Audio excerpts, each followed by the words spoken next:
public rightly look at that and say, you haven't finished the job.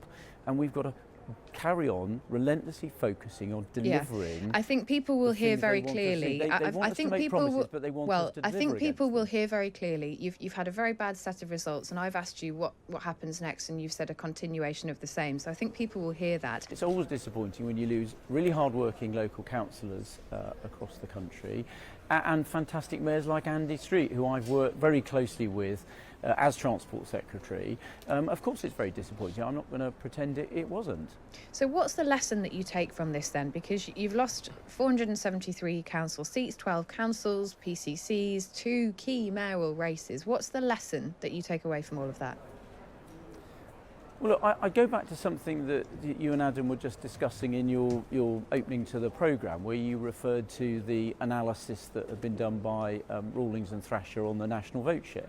Now, what that says to me is, it was a difficult set of results for us, but it's much closer than the polls are suggesting. Labour are not on course based on that for a majority. It's much closer than the polls are suggesting, which means the next election is not preordained. It's all to fight for, and we're very much up for that fight under the Prime Minister's leadership. So there's a lot of work for us to do, I absolutely acknowledge that, but there's absolutely that fight that we should do, and we should continue to be focused on the public's priorities, on continuing to drive down inflation, on continuing to deal with illegal migration. You know, we've made progress, but there's more to do, and continuing to drive down waiting lists in the health service. Those are the public's priorities. That's what the government's focused on delivering. So what needs to change though? Because, you know, even if you take away from this that you are still in with a chance, and I think many of your colleagues feel differently to that, you've obviously had the public saying that they're not happy with the current plan, that they're not convinced by the direction of travel, and they have some significant concerns about what you're telling them. So what needs to change? Well, look, a couple of things. I've been, that I'd want to say about that. Look, I was out campaigning with colleagues across the country, from Cornwall to Tees Valley to London. And so I don't agree with your characterisation that colleagues are not up for the fight, actually. I think they absolutely are, and they're very keen to get out there and do day in and day out. Got some fantastic colleagues across the country. In terms of what we need to do, it's about delivery, and we've made a lot of progress on our plan, but we're not all the way there. You know, take inflation. We've driven inflation down from over 11% to just over 3%, but we're not down at the Bank of England's target. We've started cutting taxes on working people. There are 2 cuts to national insurance contributions. That's really important, but it does take time for that to feed through to people. You know, on stopping illegal migration, it's down by 1/3 over the last year, at a time it was going up in the European Union. But we haven't got those flights off to Rwanda yet. We've just passed the legislation, opposed every step of the way by the Labour Party. You forgive me, Mark Harper. Making progress on that. What you're doing there is you're repeating the existing plan. So I take from that you don't think anything needs to change. Well, it's about delivery on the plan, and as I said, we've made progress on it, but we haven't yet hit all of those objectives. Yeah. So am I right then in saying that you're not going to change anything? You're going to continue on the same course?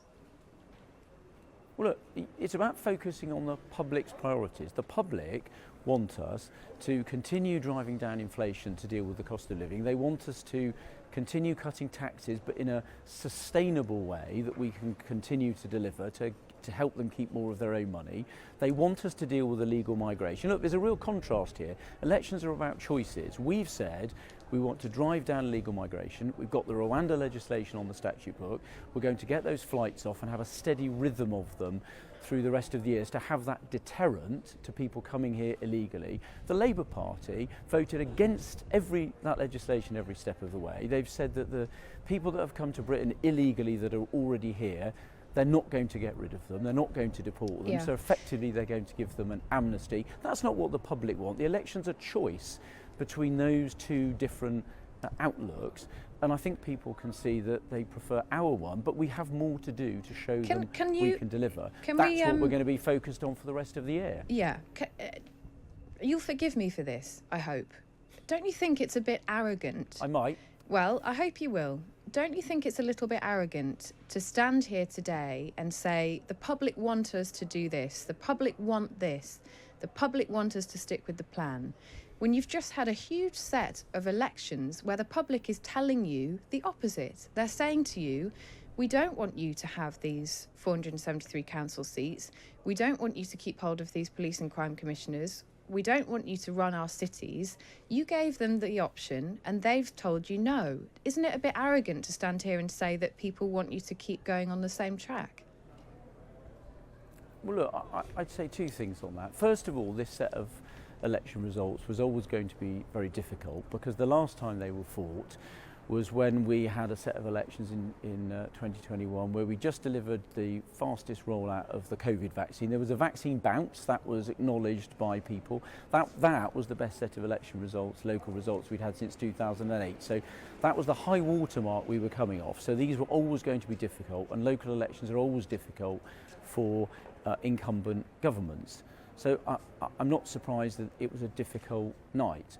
But I think the public do want us to continue focusing on, but they want us to deliver. And as I said, we've made a lot of progress on our plan. As I said, we've got inflation down from 11% to just over 3%, but there is more to do, and there's more to do on stopping the boats. We've reduced it by a third over the last year. That is considerable progress when in the European Union it's been going in the opposite direction. Illegal migration's been going up, but the public rightly look at that and say, you haven't finished the job. And we've got to carry on relentlessly focusing on delivering. I think people will hear very clearly. I think people will. But they want us to I think people will them. hear very clearly. You've had a very bad set of results, and I've asked you what happens next, and you've said a continuation of the same. So I think people will hear that. I do want to ask you though. Your Tory chair Richard Holden has written a piece in a paper today telling people it's time to get behind the Prime Minister.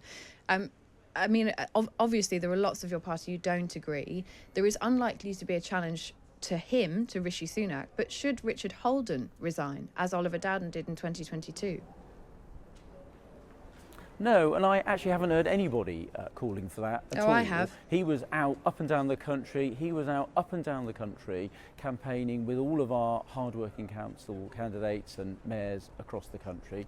And I know our fantastic professional team in CCHQ was working incredibly hard to support all of our candidates. No, I think what he said was right. People should get behind the Prime Minister. So every Conservative should get behind the Prime Minister, help him, help us deliver on the public's priorities and focus on delivering every day about what the public think is important. That's what we'll be judged against, and also setting out the choice that people face between a Labour Party which doesn't have a plan, which doesn't know how to deal with those priorities, and on things like migration actually wants to have an amnesty for illegal migrants rather than removing them from the country. And that's the battle we're going to be having for the rest of this year. And as I said, the Conservative Party is absolutely up for that fight.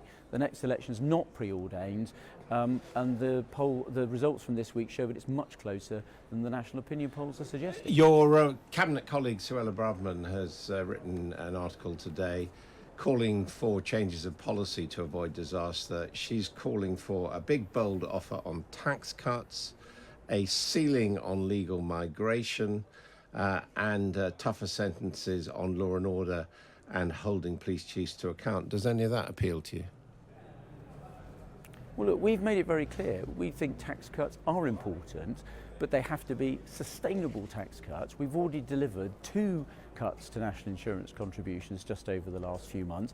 Those are going to feed through to people. You know, the last one of those people have only had that a month ago, but you have to deliver them in a sustainable way where people have confidence that you can continue delivering. And we've made it clear we want eventually to get rid of national insurance contributions. That's a double tax on work, but you have to do it in a way that's sustainable, that people have confidence in and can trust. And that's what the Prime Minister's focused on delivering. Well, you are responsible for transport, and a lot of people looking at your term in office would simply say what Mark Harper's delivered on transport is more rail strikes. No, actually quite the opposite. When I came into office, we had a dispute with all of the rail unions. I sat down with each of the union leaders, I changed the tone of that debate, and then you'll remember shortly afterwards we settled the disputes on Network Rail with all of the rail unions, and that's been working well since. We then settled the disputes with all of the unions other than the drivers' union on the train operating companies. There's only one dispute left. It's with the train drivers, the best paid people on the rail network. There is a deal on the table which would take their average salary from £60,000 to £65,000 for a 35-hour, 4-day week. Now, I think that is a very reasonable offer, and the trade union leadership of that union, which is close to Labour, won't even put it to their members to ask them what they think. So I think there's a fair deal on the table. We've settled all of the other disputes with the other railway unions, and they were all in dispute when I came into office. I think that is a good record. I'm not going to throw more taxpayers' money at what are well-paid train drivers. There's a reasonable deal on the table. They should put it to their members so we can settle the dispute for the benefit of the travelling public. Mark Harper, thank you very much for joining us this morning. Thank you.